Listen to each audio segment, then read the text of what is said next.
as grandes cidades e a fragilidade daquelas que não vivem os dramas ou não tiveram situações muito graves de sobrevivência. Eu sinto esse sentimento morando em Curitiba.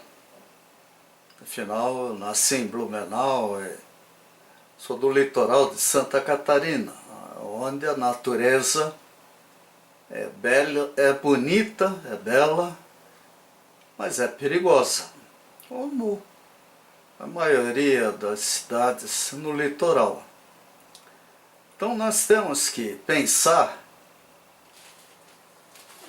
nas hipóteses de catástrofes, de mudanças que o século XXI, como todos os demais para frente ou para trás, tiveram e poderão ter.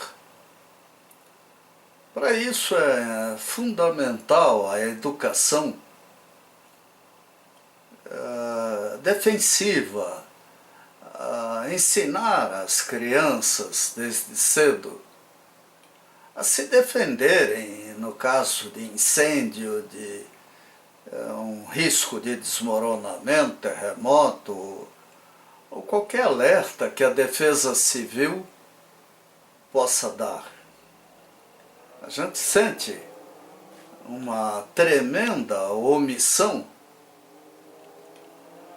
que é perigosa. Até primeiros socorros, né? A maneira como uma pessoa acidentada é tratada poderá ser a diferença entre uma lesão permanente ou um problema que será resolvido no hospital ou numa clínica. Então nós temos que exigir até dos diretores de escola, das nossas autoridades, até mais uma cadeira, um treinamento para quem tem ensino em aula em tempo integral, principalmente. Isso é fácil. O drama do Brasil é que temos até falta de escolas, quanto mais o resto. Então o desafio é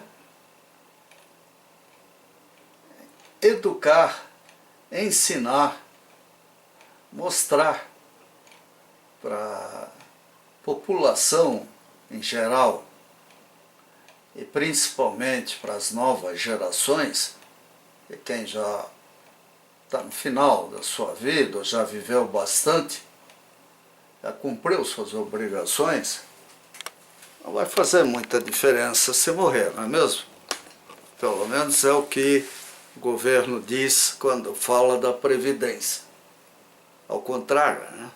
Nós podemos, deixando de viver, ser a solução dos déficits da Previdência. Mas essa primeira palestra aqui, até dada por um brasileiro, né,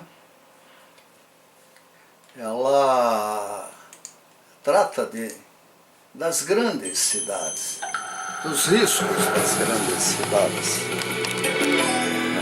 Então, sendo uma mensagem, um carimbo do arquiteto, né? So, here's a prediction. If we get our cities right, pensarmos we just might survive the 21st century. Nas dificuldades We get them wrong, ou na qualidade we're done dessa for. palestra. Então eu recomendo, eu sugiro que vejam com atenção o que ele diz. Agora, o problema, na minha opinião, é muito maior do que simplesmente o problema da sustentabilidade das mudanças climáticas. É óbvio que o problema de sustentabilidade cresce. As pessoas estão aumentando de volume, de altura. Quando você entra num avião, até é bom saber se ele não está sobrecarregado, qual a condição, ou não está no limite de peso, para não ter até o pouco combustível, como aconteceu com a Chapecoense. Nós temos que ser um braço auxiliar, e talvez eficaz, talvez mais eficaz até, do que o das agências reguladoras, normas técnicas, porque todo esse povo costuma chegar meio tarde. E a Defesa Civil, ela é composta por pessoas mais velhas, uma cultura que criaram há 30, 40, 50 anos atrás. A ciência evolui exponencialmente. Além dela, comportamentos, modismos e as cidades. Quando você olha um prédio de 20, 30, 40 andares, você fica imaginando como é que o Corpo de Bombeiros vai atender numa emergência. Em Curitiba nós tivemos incêndios esse ano e até humor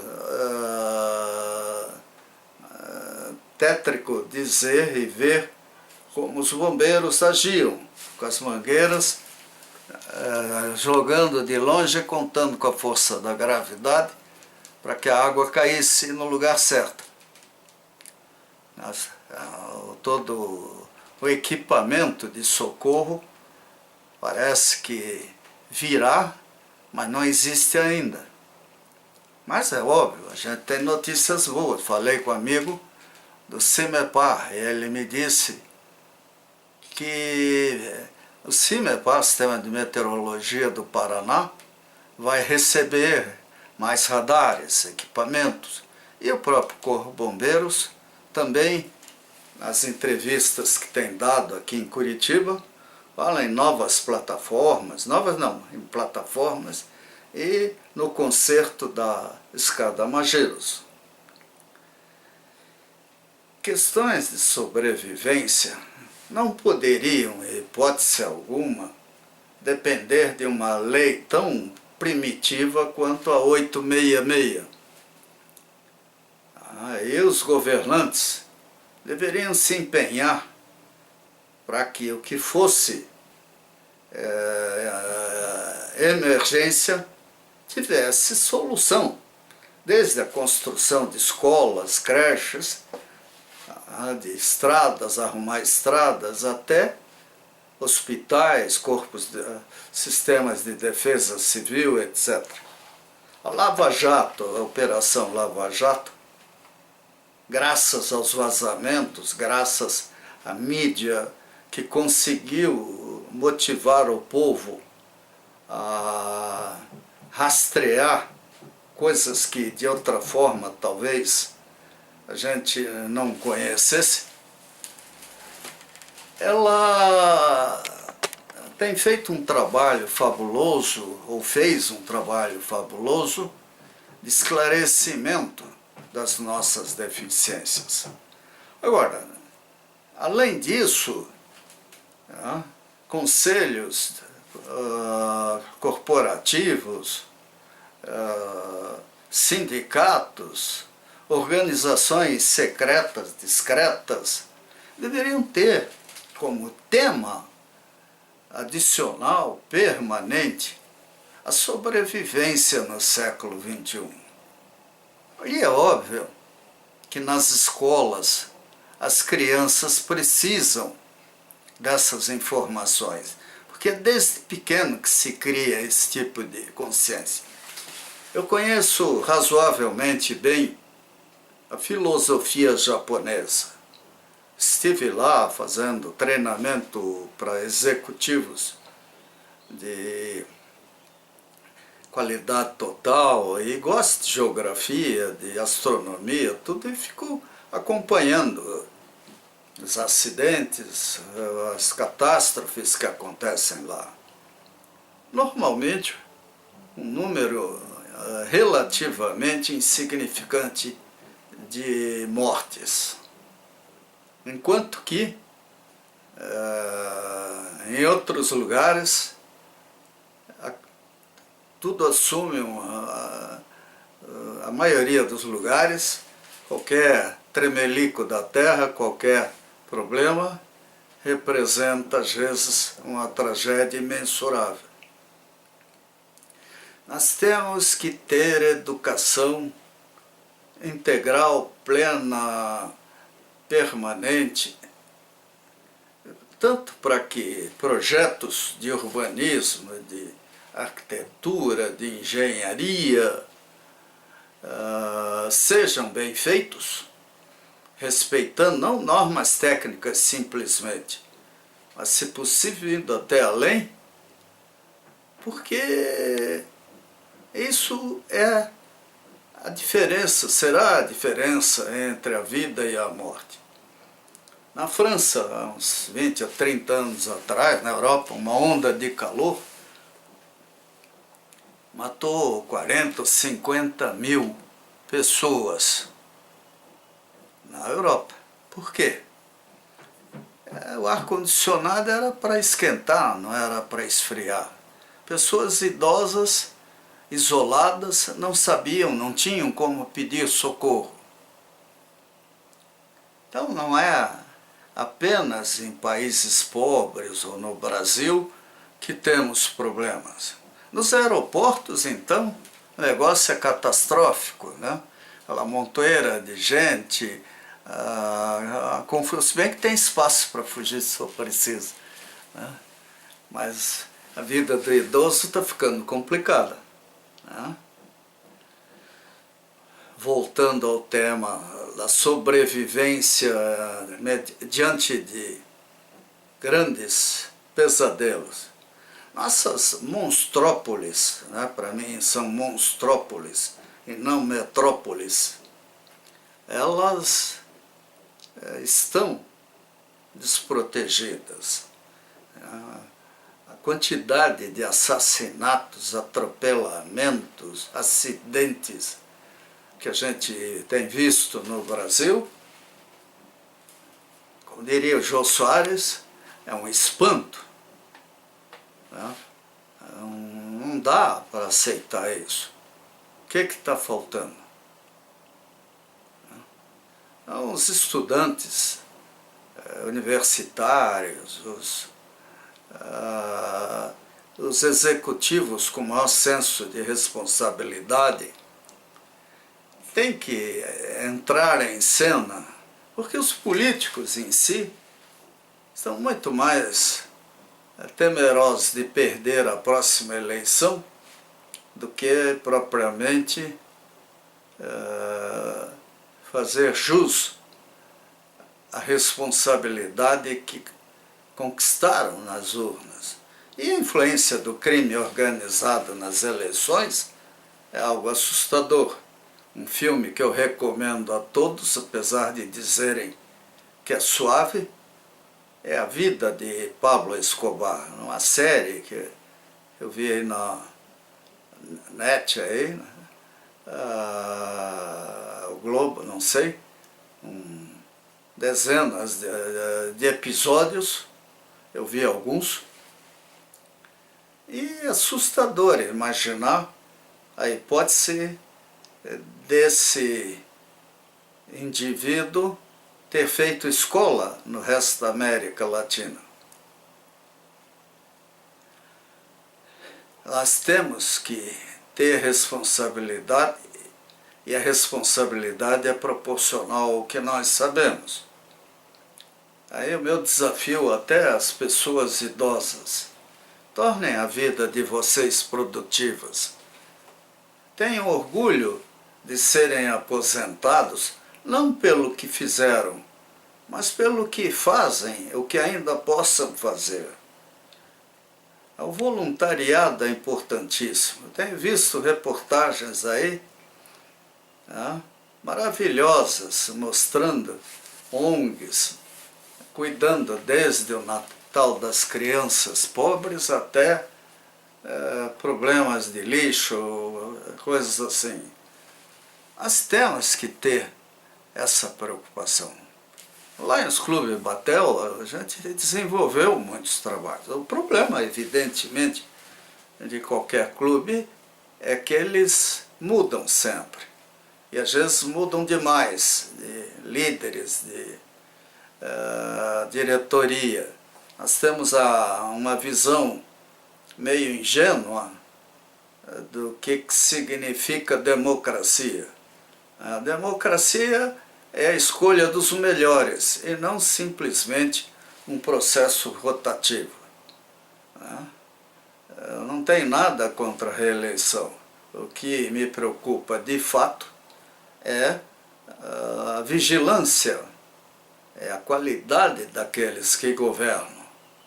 E nesse momento, inclusive, do mundo, em que parece que pessoas alucinadas estão mandando em muitas nações, a cautela e a mobilização a favor da sobrevivência, da segurança, da qualidade de vida, da justiça social, da educação, ela ganha uma dimensão maior. Então eu pergunto, você é aposentado? Isso significa que você estudou muito, eventualmente em escolas públicas, ganhou diplomas. Não pense que tudo foi mérito seu. Afinal, ninguém escolhe o pai e a mãe que teve, a educação que recebeu. Mas se ela foi suficientemente boa, ela deve ter deixado na sua cabeça a convicção de que todos precisam de você naquilo que você tiver de melhor. Às vezes vale até a pena perguntar para quem você confia: o que você acha que eu sou? Um idiota ou uma pessoa? O idiota às vezes tem mais melhor comportamento do que muito cara que acha que é sábio. Mas vamos partir do princípio que a responsabilidade é função de quem tem essa capacidade. Então nós temos que ver o que pode acontecer e, em cima disso,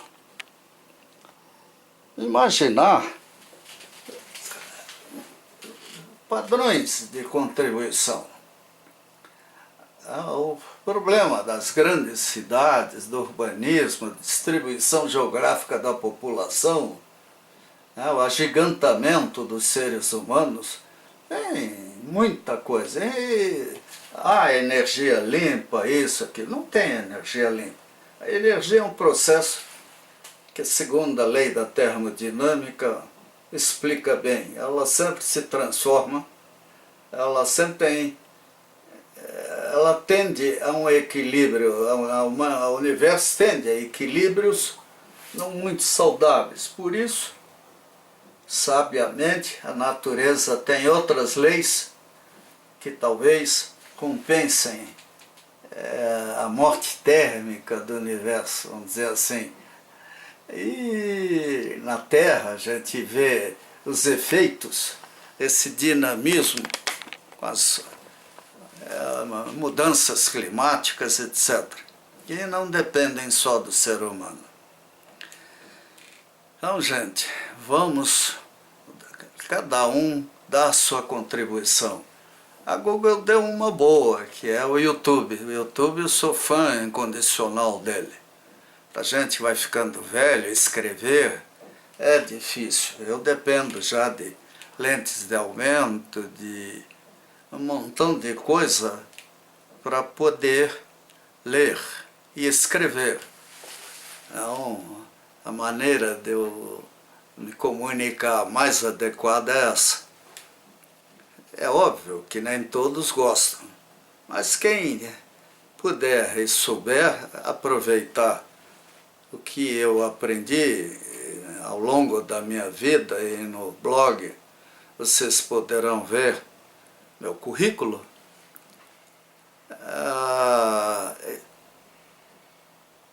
Estudem, usem, aprendam e ensinem. Isso é fundamental a todos nós, em qualquer idade, em qualquer condição.